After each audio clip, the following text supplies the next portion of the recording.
Good morning. Good morning. Listen, welcome back. This is the second part of the show. I know you guys are wondering what is going on. So it's Spotlight Thursday, and I got my guest here, Robert Plank. And we tried to get together last week. So thank you for getting here with me today. Yeah, I don't know what happened last week. Calendar mix up, something or other, but we are here now. That's what matters. We're here now, and that's what matters. Listen, guys, this is the second part of the show. So, Robert, I was on the audio side before I jumped over here to this side. So I'm like, when I do Spotlight Thursdays, because I have not set my stuff up the way and I have not set it up right because I have a studio. I have a physical studio with microphones and everything that I never go to. I know it's so sad because I've been home since the pandemic, and I love being home, and it's really hard for me to go into the studio. And my partner said, "Hey, did you see your new sign? I put up a good morning with it." And I was like, "No, I did not." So I got new signs, everything. It's a whole office suite over there, and I'm never there. But anyway, I do the show. I split it up when I got spotlights, and I do audio first, and I jump over and I do video live. And so that's why it's two parts to the show. But anyway, thank you for being my guest today. So a little bit about Robert Plank and who he is. He is the founder of Done For You Podcasting. He's the host of Market of the Day podcast and the author of WWHW, What, Why, What, How To, What If. Yeah, that's cool. He has helped thousands of entrepreneurs create online businesses through 840 podcast episodes, 15 books, and 15 online courses. Listen, somebody is more busier than me. That would be Robert. Yeah, how to use your podcast and books as advertising and marketing and traffic to fulfill your wildest dreams. So, man, thank you so much for joining me. I thought I was busy, Robert, but you are busier. Yeah, I mean, you have to, right? You have all these ideas. You have so many things that you can't, like, you have a good idea, but you don't always see an idea to completion. So there's a few handful of ideas there in the graveyard. There's some ideas that you finish, but they don't really quite work out the way that you want them to. And then there's the gold, the gems, the upper tier ideas that you put into practice, you finally implement, and then they're hits. So you really have to put out more than you think you need to do. I mean, you know this, right? From your podcasting and your shows and things like that. You send so many messages out to get guests or to get customers or to get coaching calls. And you think in your mind, like, oh, I'll just need to send like 3 or 4 messages. Really, you need to send like 30, 40, 50 just to get 1 or 2. And so that's my mindset, is that I want to complete everything that I start, but I also know that 80%, 90% of what I do will not work out, and that is out of my control. But what is within my control is to see things through to the end and do more activity than I originally think I need to do. Absolutely. You're right about that because I have started so many ventures in my life. I've been doing it so long. It's been 25 years. I think it's 26 now. And I've created a whole bunch of stuff. And I'm like, listen, some is going to work and some won't. And that's okay. I'm okay. But some people don't even want to take a chance, Robert. They're so afraid of failing, they won't even take a chance. So, I think that's pretty interesting that. And if they look at all of us, if they just go look at all the entrepreneurs, they'll see that we have flopped many a times, but we just get back up and keep going. Oh yeah. It's not a reason not to try. Do it anyway, knowing that there will be failure, and don't let all of those weird psychological hangups prevent you from creating this business that you know you need to create. And also, you end up like doing some kind of self-expression in a way, right? Like you were even saying earlier, how you got new graphics made and you have the video space. Like you can't help it. You kind of have to put your personality out there, and that's scary for some people. But if you want to get the money and the freedom and the lifestyle that you want, it is time to get over those weird limitations of yours. Absolutely. Now I want to talk about the book because a lot of people think that books are dead, and I'm like saying I love books. Like I am a person who do not like to digitally read anything too much. I will watch videos, but when it comes to physically reading a book, I need it in my hand. And so a lot of people think that books are dead. Why would I write a book? Nobody's reading books, and I will beg to differ. But what I'm excited about is that you have a system where you show people how to write a book in 12 hours. And I was like, oh my God, we need to talk about that system. So let's talk about that for a minute. How did you develop that system? Excuse me. Just from the same sorts of frustrations that you're talking about, where I think that CDs and DVDs are dead, but books are not dead. I think that big, thick books that took you 6 years to write, that are 600 pages, those are for sure dead. But people are looking for maybe something a little more on the thin side, right? Something that's more like 100 or 120 pages. And the those ideal clients that you always hear about, the ones that have money to spend, that have real businesses, that are kind of obsessed with this problem they have that you can solve, they're the ones that read books. You hear about how Bill Gates or Warren Buffett or Mark Zuckerberg or whoever, they spend like 50 hours a week just reading books, just learning new things. And so does the whole entire population read books? No, but the smart ones that you want to go after, yes, that they do read books. And it doesn't make sense anymore with things being so fast paced for you to waste half your life writing your book or to agonize over each and every word. It's not about you. It's about those people that you're trying to help. So imagine if even you thought that your book wasn't that great, but everyone who bought your book thought it was great. I'd rather have that than the reverse of that. And so yeah, the whole getting the book made in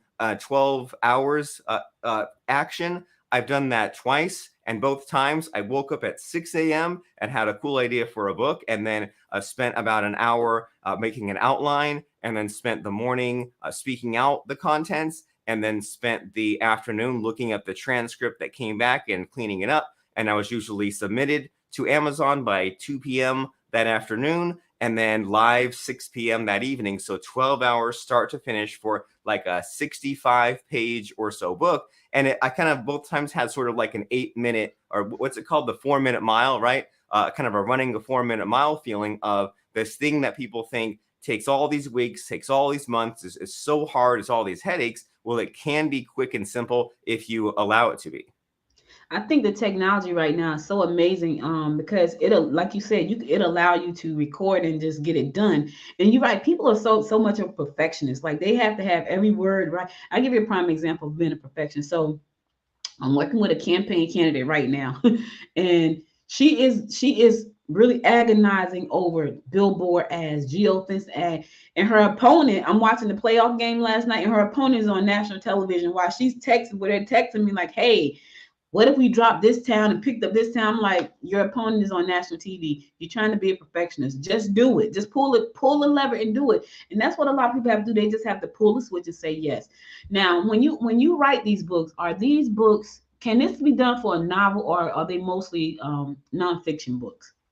Nonfiction. I'm not too experienced with novel fiction writing, and I think that the fiction would probably have more layers of complexity, figuring out things like character traits and plot lines. That seems really complex. But yeah, we're talking about just like a nonfiction, kind of a business card type of book that demonstrates the problems that this ideal client has, explaining some of their pain points, and then delivering some solutions. So that way, by the time they're done reading your book and they've kind of gone through and they've got kind of a high level overview, then on the back of your book, there's a bio, there's links dropped, there's a back cover. And so we're talking about a nonfiction book where someone who should be your future client reads it, and by the end says, "Oh my gosh, I need to contract this Audrey person to help with my political campaign, to get my podcast out there." So it's not a fiction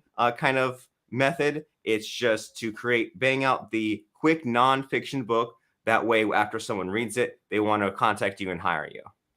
So, Robert, you've written a lot of books. You've written 15 books. You've helped thousands of entrepreneurs. 800 and some episodes of podcasting. Have you ever run across an author who had a nonfiction idea and you said that idea sucks? Have you ever ran across that person? All the time. I mean, a lot of ideas suck, including a lot of mine. And so I think you have to put out a lot of bad ideas to get the good one. And in this book, there's a section early on where we talk about, there's this concept called Ikigai. Have you heard of this? Ikigai? Mm-mm. And so there's like a little bit of a diagram here, but basically there are 4 quadrants, right? And one of the quadrants is easy. It's what is fun for you, right? And you think, oh man, it would be fun to create a book on this topic. So what's fun for you, that's just one piece of the puzzle, but it's good for you to be, passionate about your subject. That way you knock it out. So it's important for something to be fun for you, but it's also important that this thing you're teaching in your book is something you're good at, because we all have hobbies, right? We all have things that are fun for us, but are not necessarily things that we're good at. So this topic needs to overlap on both of these, right? It's something that it's fun for you, but you're also good at. And so that covers the you aspect of it. But your book needs to be something that helps other people, as we're saying. So your book also needs to have something that people are willing to pay money for. And it seems like a simple concept, but I mean, if the point of your book is to grow your business, it needs to be something that you enjoy, something that you're good at, and something that people are also willing to pay money for. And but the thing that is also kind of the one final missing piece in this puzzle here is this also needs to be something that people are asking for and that they need, right? And so there are a lot of bad ideas, but if your idea covers those 4 quadrants, if it's fun for you, if it's something that you are good at, if it's something that people want and need and can pay you money for, then now it ticks all the boxes. And so you might have 10 ideas, 20 ideas, but then only 1 or 2 of them satisfy all those things for both you and for that person that you want reading your book. I've been self-publishing since 98, and I have seen the industry just evolve into this great thing that it's in. But I know that a lot of times nonfiction authors want to put everything in one book. They want to take everything, they want to do a brain dump, they want to dump everything on the topic or subject in that book. What do you say to that person? Because I feel like sometimes it could just be too much. Like you said, I don't think everybody wants to read a 300-page how-to book. It is too much. It's a recipe for failure. It's a recipe for falling into this exact overthinking trap that you and I are talking about. By trying to put all of your knowledge into one book, it will be all over the place. You won't know where to begin. You won't know where to end. And the people that you're trying to get this book in front of will not be saying, that's exactly what I need right now. And so I definitely get that temptation. I thought about that a ton of times where I say, well, I want to have a book that has these 6 ideas in it. Well, what if it only had 1 or 2 of those ideas? Or what if you kind of thought in your head, like, well, maybe I'll make like a trilogy of like these 3 books, definitely putting aside the other 2 books way far in the future and saying, what's my best bet right now? So I would definitely say to only solve one problem if you can help it. And part of this whole system here is where we start off listing 10 questions. And then what it ends up being is those end up being reduced down to 7 chapters. But we think of, okay, what are 10 questions that my ideal prospect has? And so if say the book was on like how to run for city council or something, right? Something simple like that. Well, now you're just solving a very clear problem. And then it's very clear of, okay, now we know the jumping off part of the book. And now we know when the book is done, where there is a plan in place for having this problem solved. So definitely don't put everything, into one book. Look to solve a problem. And something that helps me sometimes is sometimes I'll be thinking about, okay, what can be done in 30 days, right? If we, instead of trying to pile in all these ideas, we say someone out there has a problem, and in 30 days, we want their problem solved, or at least they've taken some actions to get that underway. So say the book is how to run for city council. You think, well, in 30 days, they have like a calendar filled out. They have whatever paperwork filled in. They're doing fundraising. They have budgeting. And so if we think in more in terms of like singular problem, 30-day plan, then I think maybe that can help as far as resisting that temptation to pile everything into one book. I think that's the absolute truth, because I suffer with that myself. Like a lot of times, like I'm working on a book right now, and I guarantee you, when I looked at it, I have all these tabs. I'm like, I can't put all that in the book. It's too much. First of all, the topic is overwhelming itself, and now I'm putting all this extra stuff in the book. So I was like, I can't put all that in the book. So I'm taking stuff out as I wake up, and I had to think of a title, and I got to tell you this quick story. I had to think of a title for the book. Didn't know what the title was going to be. Knew what the book was going to be about, but didn't know the title. I got the title when I talked to your friend Jason. Really? He said something about his book. His book is called Exitology. I love that title. And I said, Jason, I love that title. And so I woke up this morning with my title. And I was like, oh my God, I love that. So it's crazy. So I got to tell him, like, hey, you gave me the inspiration for my title. So that was pretty cool. There are a lot of people out there who have a lot of like quirky ideas and quirky hobbies and things like that. I feel like there's a space for all of us to do the things we love and share our information. But for the person who says, you know what, I don't know how to write a book. I would love to write a book. I don't know how to write a book. What would you tell them? I know where I would start, but what would you tell them? Where would they start? I would say start by making a list of questions. And what makes this work versus trying to write it just without a plan is there's a structure. And so I would think and so basically the quick process here is you think of, okay, who is this book for and what are their problems? So that's kind of like the big picture, right? That's the start to finish part. It's like who is stuck and where are they stuck? And then what we do is we think of listing out 10 questions that if those 10 questions were part of like a 30-day plan, then what would the 10 questions be, right? What would the 10 questions be about growing my brand with radio and a podcast? And you probably think of like, okay, maybe someone might ask about equipment or they might ask about online platforms, but I would say think of 10 questions that someone would ask if you were explaining this to them. And then once you start writing this out, it will be different than what's in your head. It'll be different than what's in your imagination. And maybe the first 3 or 4 or 5 questions will be pretty easy, but then you'll get stuck on like questions 6 and 7 and 8. Now you're thinking like, oh, and this is really harder than I thought. Now I'm kind of stretching my brain a little bit to think of some questions. And then by the time you get to question 9 or 10, you think like, whoa, because I work through the easy questions and then I work through the questions that were kind of harder. I just had to make some things up. Those last couple of questions were like things that I wouldn't have thought of otherwise. So now you have this list of 10 questions and you rearrange some into whatever sort of logical order makes sense. You reduce it down to 7. So you say out of these 10 questions I've listed, maybe this one sort of doesn't belong here, right? This is one of these I just kind of piled in there because I had to list 10, or maybe I'll combine 2 because maybe these are kind of 2 weak questions where I wouldn't have been able to say much, but when I put them together, wow, that will make an excellent book chapter. So we start with these 10 questions, rearrange, reduce down to 7. So now you're asking yourself, what are the 7 questions that my ideal client would have to solve this problem? And then what will end up is that each of these 7 questions will be a chapter of your book.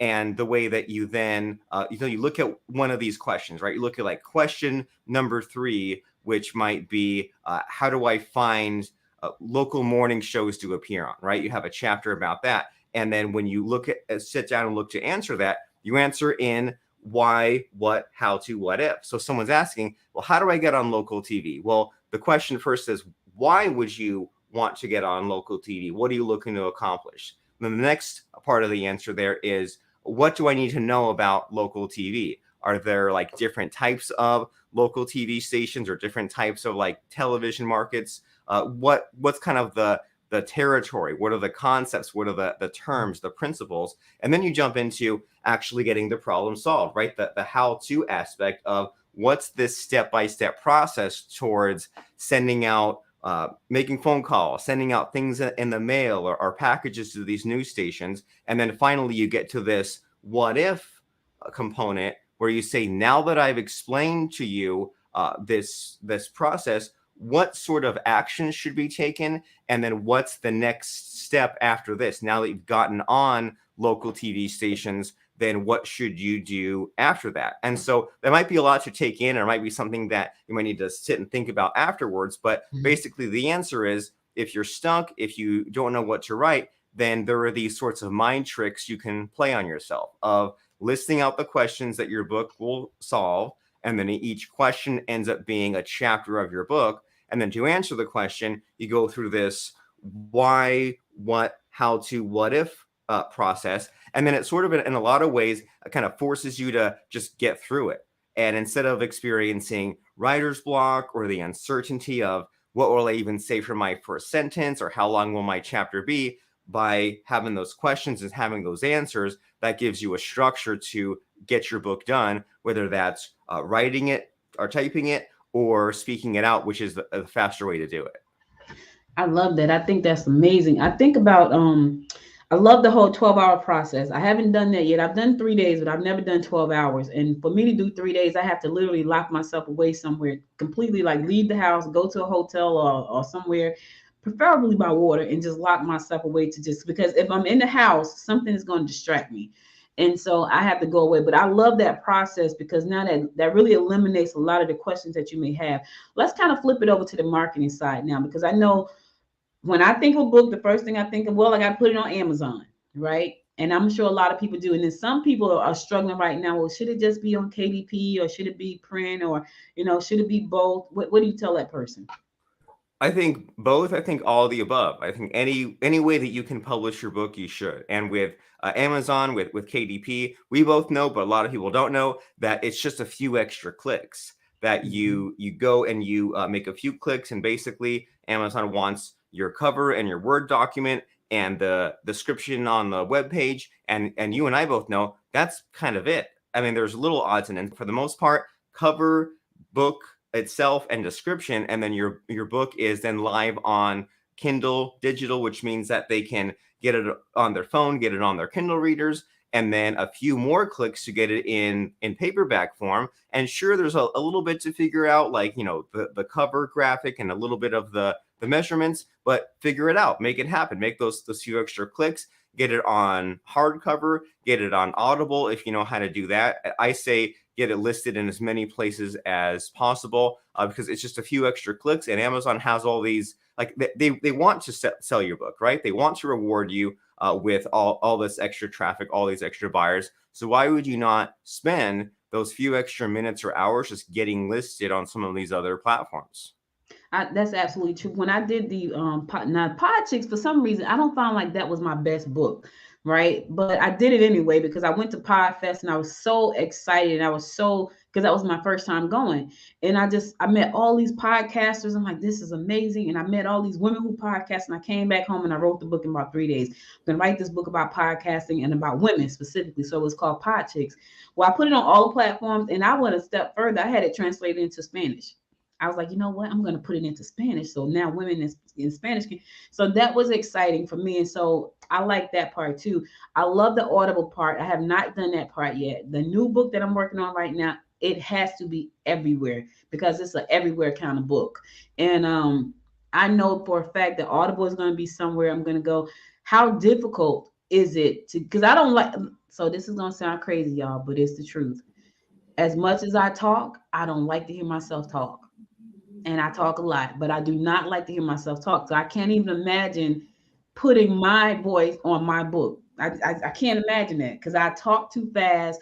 I talk like I talk. I have a lot of slang because I grew up where you talk a lot of slang, and so I can't even imagine having my voice on my book.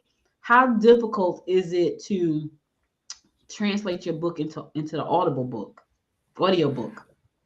Well, I mean, you can always hire a narrator. Me and my wife have a site called dfynarration.com, but you can go out on Fiverr, on Upwork. Amazon Audible even has like a royalty share sort of deal where you can list your book on this marketplace and people can audition, and then you can share the royalties that come in with the book. So it doesn't necessarily have to be you narrating your book. And if you have these sorts of reservations, then you probably shouldn't be the one to narrate your book, which is okay because it's still your book. It still has your words.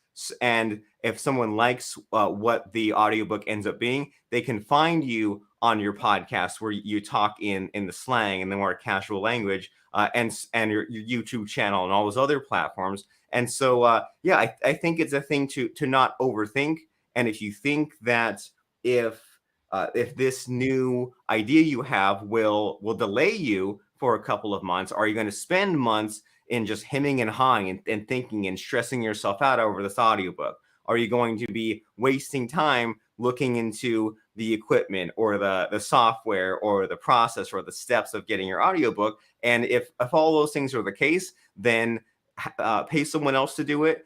Figure out what it would cost, make a budget, and figure out if that makes sense for you. But don't overthink it, and don't beat yourself up if you're not on all of these platforms yet. And I mean, and you know this, Audrey, that it's kind of an inch by inch, step by step process, right? That you have to start somewhere and you have to be established in some place, and then you might say, maybe I will then get on Pluto TV or on Peacock or on Vimeo or on Audible, whatever makes sense. But we have to start somewhere. And then if you say, well, okay, cool, there's this new platform to put out my book or my podcast or my videos or whatever it is, then go ahead and get on that new platform. And if it's stressing you out too much or taking up too much time, then you know that there's like 51 and a half other places to be listed.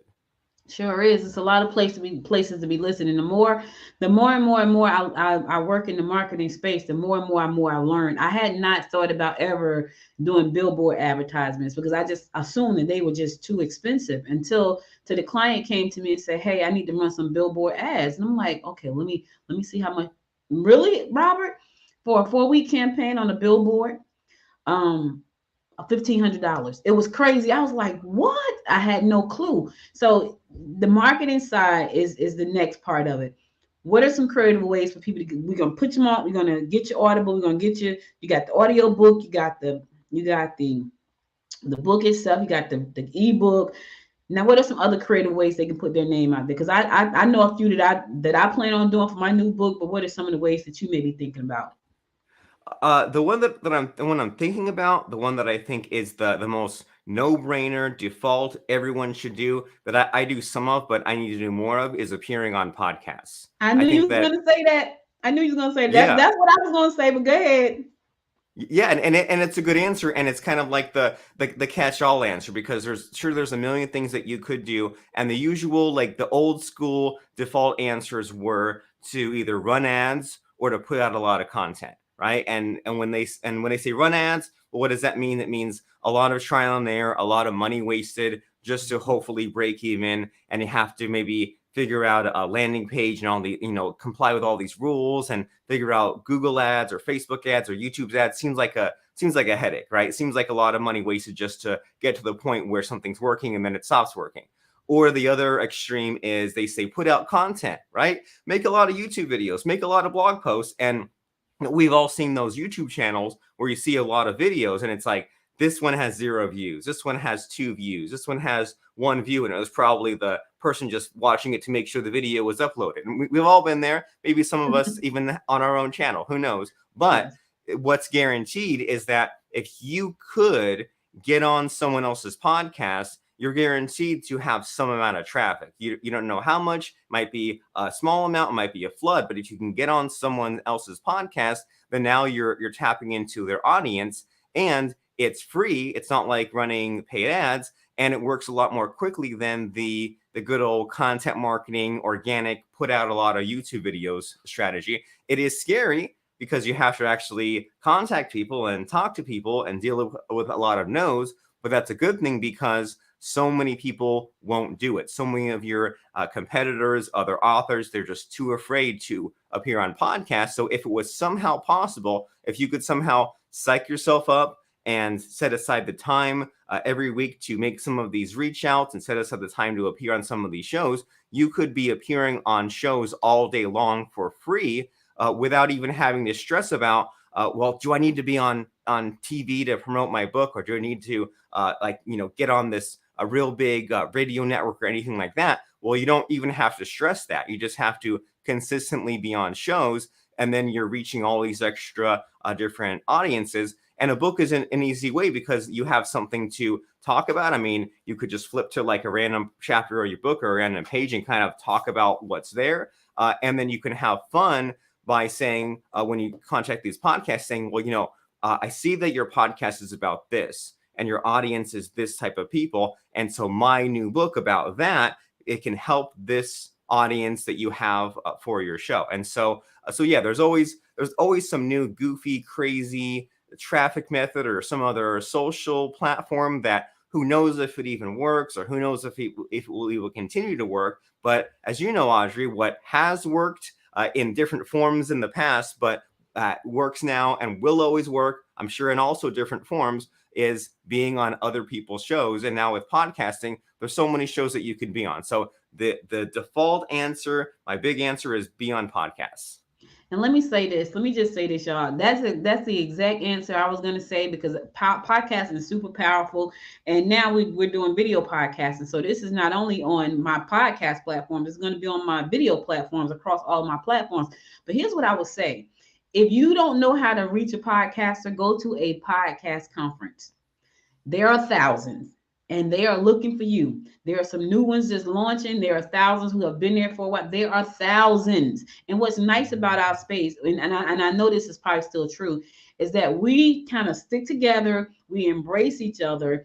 And it's just an amazing place to be. I'm speaking at PodFest next month, and I'm speaking at Black Pod Collective. So I'm flying to Orlando and fly back on Saturday so I can be back in time to speak in Atlanta. And so, but I know I'm going to see thousands of podcasters. And guess what I'm going to have? I'm going to have my book cover and say, hey, you looking for a great guest? Here I am. So I'm going to have a 5x7 business card of the book cover so I can pass it out at PodFest where there are thousands of people. Not only that, I'm going to have a captured audience, right? Because there are going to be people in my room to listen to what I have to say. And they're going to say, well, how can we reach out to you? Here you go. So you want to get on podcasts. That's a great way. Go to a podcast conference. That's a wonderful way. The other thing too, Robert, I know you probably know this too, but there are a lot of podcast platforms out there, guest podcast platforms. So if you don't have the time to go and look and see which podcast to be on, you can just put your profile on these platforms now, and they will come and find you. So I've used one. I wasn't too happy. Like stalking a podcast guest, and you just kind of want to be where they've been. So that means if you have somewhat of a competitor, or if there's some marketer or some podcast guest in your space, and you say, this person is sort of similar to me, or I've seen them appear on a few shows that are similar to what I would want to be on. So just figure out like one or two of those competitors, so to speak, and search their name plus the term podcast interview, and just look at all the shows that one person has appeared on, and make a little bit of a list, and then contact those shows that they've been on. So, if they've been on Audrey's show, if they've been on like Entrepreneurs on Fire, if they've been on this show or that show, if they've been on like the Gary Vee show, who the heck knows? But just figure out who's the one or two people you want to kind of follow around the podcast world. Look at the names of the shows that they have been on, and then contact the host of those shows. And hopefully you're different enough from that competitor where you can say like, well, you had this guest on your show, and I would be the same but different than that guest, to make your pitch to that podcast person. But I think that and that's a little bit more work, or a little bit more research, but that's something that you can in the future, go to a freelance site and have them make the spreadsheet for you, or outsource to someone else. But instead of trying some of these kind of paid get on podcast kind of methods, what's worked well for me is just stalking someone, contacting the hosts of the shows that they've appeared on. That's a great idea. And I've tried the paid sites. It didn't work all that well. I got a lot of people saying, hey, I want to get you on the show. And then when I went back to say, well, here I am, I didn't get anybody to come back and say, okay, well, here's your date. So I don't know if they were kind of testing it out, but I did get people that wanted me to be a guest, but none of them ever panned out. So they reached out, hey, we got a guest request for you. I'm like, great. And I had about 12 of those that I never appeared on anybody's show. I'm like, okay, that's kind of crazy. And I wasn't paying $7, Robert. I was paying like $29 or $39 a month. So I was putting out a little bit of, not that that's a lot, but that's a lot just not to have any return on your investment. So that's well, that. And as a podcast host, when I've been on the receiving end of some of those, I'll sign some of those sites, and I'll get like 30 or 40 emails in a couple of days. So I'll get overwhelmed, and maybe I'll have time to reply to like 4 or 5 of them, and then I'll say, oh well, I'll get to these other 25 later. So that might just be a follow-up issue, and we all have this lacking of follow-up issues, right? I think that whatever sorts of shows that you want to be on, whether it's from this $30 a month thing or you find them on your own, I would say to commit to following up with these shows 3 times, maybe like even once a month into the future. And everyone's busy. We all lose emails, or we forget to reply to emails. And there's been so many situations where just over the years, there's been someone that said, oh, can I be on your show? And for one reason or another, maybe it fell through the cracks as far as me responding to that. But the ones that then came back weeks later and said, hey, remember this? Or, hey, can I be on your show? Eventually, they've worn me down. So I think that that's an important piece of the process that it's like it's really obvious, but a lot of people forget to do it, is follow up at least 3 times, and you might even get on double the amount of shows that way. You definitely listen. They say the fortune is in the follow up. That's absolutely the truth. I know I had there was a oh, good morning. Someone says good morning. Good morning. Hi, Miss Crawley. I had something happen yesterday, and I've been trying to reach out to this guy forever. And I've reached out to him via text, which to me, when somebody texts me, it's like, okay, it's kind of hard to ignore a text message, right? But it was text, it was email, LinkedIn, no nothing, right? And so something said, just pick up the phone and call him. And I was like, hey, he don't know me. Hey, how you doing? This is Audrey. He like, yeah. I was like, I've reached out to you several times. I know you're really busy.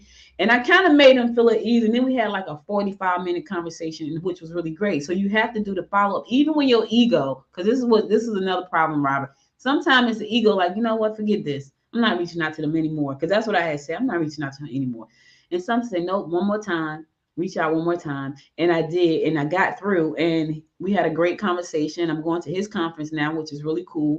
And it's invite only, it's not open to the public. So I was like, okay, I feel privileged, to be a part of this whole thing. But follow-up is the fortune is definitely in the follow-up. So listen, I want to thank you so much. How can people reach out to you so they can get a copy of the book? Because I know, listen, if you guys have a book, this is a prime opportunity to write the book. 12 hours, lock yourself away for a day. You might even need a day and a half because you're new at this. Robert is a pro at this point. You're new. You might need 2 days, right? You might need 2 days, and you might want to just be able to write the book really fast. Here's what you do. How do they reach out to you? They can find the book at www.hwbook.com. My website is robertplank.com. Podcast is marketeroftheday.com. And basically, if you use this process, you will be planning 7 chapters of your book.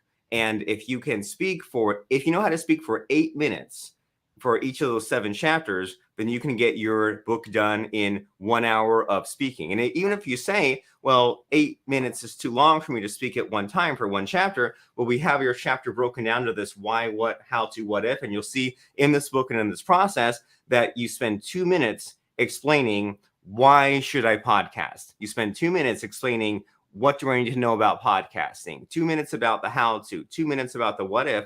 And so just by breaking it down, having a process, then you can speak up in little 2-minute sound bites to speak out these 8-minute chapters to have this 56-minute book. So follow the instructions, go through the process. The book is at www.hwbook.com. Okay, I gotta give a hello to one of my sorority sisters. La. So I had to do that, Robert. She stopped in and she said, you don't talk fast. I talk a little fast, sister. I do. So listen, you here's talk at exactly the right speed for your personality. Thank you. Here is the information, guys. Make sure to go check the book out because I could tell you I've written 7 books so far. I think it's 8, but I think I've lost count. I've written 7 books so far, and there's nothing as fulfilling as finishing your book and getting it in your hand, and you're like, oh my God, I did this, because it's work, right? Even though Robert said you can do it in 12 hours, it's still work, but it's so fulfilling once you do it. It feels like, oh my God, I can do anything after that. And every time I write a new book, that's how I feel. I don't know how you feel, Robert, but anytime I produce anything new, I feel like, oh my God, that was amazing. The process was rough. Yeah, the process is rough, but we've been talking about once you have your book, how important it is to promote it. And if you work too hard or you spend too long on your book, or it takes you years, you'll be tired by the time it's done. So it makes more sense, at least to me, to get it done quickly and to keep that excitement and keep that momentum. That way you put out your book so quick and you're so proud of yourself. Now you can't wait to be on those podcast shows and promote your book, but don't fall into the trap of taking 10 years to make your book, because then you'll be too tired to do anything else with it. So do it quick. That way you still have energy left over. That's right. And long as you have something to share with that audience, the guests don't mind having you, the hosts don't mind having you on their show. They want to make sure that you have something that's going to empower and enrich their audience. And a lot of times they're really welcoming and friendly. So, write your book, go on a podcast tour. I remember back in the day when I first got into media, they used to do media tours, and it was all radio and TV and magazine, and it was extremely expensive. $15,000-$20,000 to do a media tour. Now it's going to take you 15 to 20 hours just to do some research and save you a lot of money. So, go out there, write the book, go on the podcast tour, meet some great people. Meet me at PodFest next month because I'll be there the 25th. I think I get done the 25th through the 27th or something, 28th. So meet me at PodFest. I introduce you to some people. Chris Cremitzo and his wife Katie are amazing people. They're just lovely and they're very friendly. So come out. I had to give a shout out to them because they are great people. Robert, thank you so much for being my guest today. And we're gonna get your wife on the show because I know she has the business where she's gonna turn your book into audio. She's gonna probably do mine, and so I'm gonna get her on the show. So listen, you guys make sure to tune in because I'll be back again with another great guest. And I hope that you guys got something out of this, and I hope that you understand that you can do your book. It's not as hard as you think it is. It is something that can be done in 12 hours. Robert has a process. Buy the book, follow the steps, and then follow. So if they want to follow up to you after they get the book, Robert, do you have like a group or something, or a community on Facebook or something where they can follow up with you to talk to you after they buy the book if they got questions? If they got questions, they can email me, robert.plank@gmail.com. All right, you got it, Robert. And you know what, Audrey? I would say your book is as hard as you think it is. You said it's not as hard as you think it is. I think your book is as hard as you think it is. So if you think it's hard, you'll make it hard for yourself. But if you can change your mindset and say, my book could be easy if I let it, then it could be easy and fun if you want it to be. That is true. Easy and fun if you want it to be. So make it easy and fun. Write the book. Stop sitting on the book. Write the book. Robert, thank you again for being my host. I really appreciate you being here. Have a wonderful, wonderful day and a wonderful, wonderful weekend. Same to you. All right. Hey, guys, listen, that's all I got for you today. Today is my Friday. I'll be back again on Monday because I know it's Thursday, but it's my Friday. I don't do the show on Friday, so it's my Friday, even though it's Thursday. But I'll be back again on Monday, God willing. You guys stay safe out there. And until next time, my friends, make it a great day. Bye, y'all.